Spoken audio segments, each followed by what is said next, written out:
میں نے اس کی دلجوئی کرنے کی بجائے اس کی باتوں کے الٹے سیدھے جواب دے کر اپنی جان چھڑائی اور خوابگاہ سے نکل آیا۔ میرا خیال تھا کہ سلمہ تم کو رقم گنوانے بیٹھ گئی تو تم ایک آدھے گھنٹے سے پہلے کمرے سے باہر نہیں آؤ گے۔ مجھے دیکھتے ہی جہانگیر نے کسل مندی سے کہا اور میں بری طرح چونک پڑا۔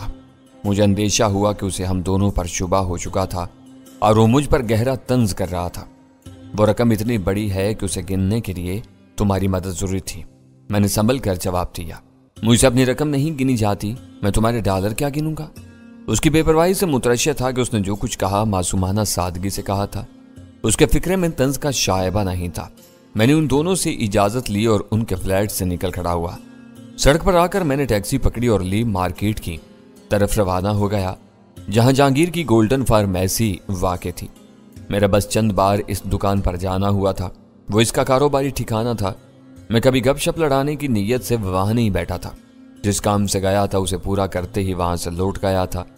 مجھے اس کے ملازموں کے چہروں موروں پر غور کرنے کا وقت اور موقع ہی نہیں ملا تھا، مگر گولڈن فارمیسی میں قدم رکھتے ہی ان دونوں نے بڑھ کر میرا استقبال کیا تو میں نے بلا توقف انہیں پہچان لیا۔ ان کے چہرے میرے لاشعور کے کسی نہا خانے میں بہت اچھی طرح محفوظ تھے۔ میں کاؤنٹر کے پیچھے داخل ہو کر تاریک شیشوں کی دیواروں والے مختصر سے کیبن کی طرف بڑھ گیا۔ ان دونوں میں سے قدرے معمر آدمی میرے پیچھے تھا۔ جہانگیر صاحب کی طبیعت تو ٹھیک ہے نا؟ کوئی گڑبڑ تو نہیں ہو گئی؟ کیبن میں داخل ہوتے معمر ملازم نے سوال کیا۔ اس کی طبیعت ٹھیک ہے، چند دنوں کے لیے گھر پر آرام کرنے کا موڈ ہے۔ تمہیں گڑبڑ کا خیال کیوں آ گیا؟ میں نے پوچھا۔ آپ کے آنے سے 10 منٹ پہلے ان کا فون آیا تھا، کہہ رہے تھے کہ اب دکان پر صاف ستھری دوائیں بکیں گی، جعلی مال ضائع کر دیا جائے۔ اسے دھیمی آواز میں رازداری سے کہا، یہ بہت اچھا فیصلہ ہے، کیا تم اس سے خوش نہیں ہو؟ میں نے جہانگیر کے فیصلے سے اپنی بے خبری یا باخبری کا اعتراف کیے بغیر کہا۔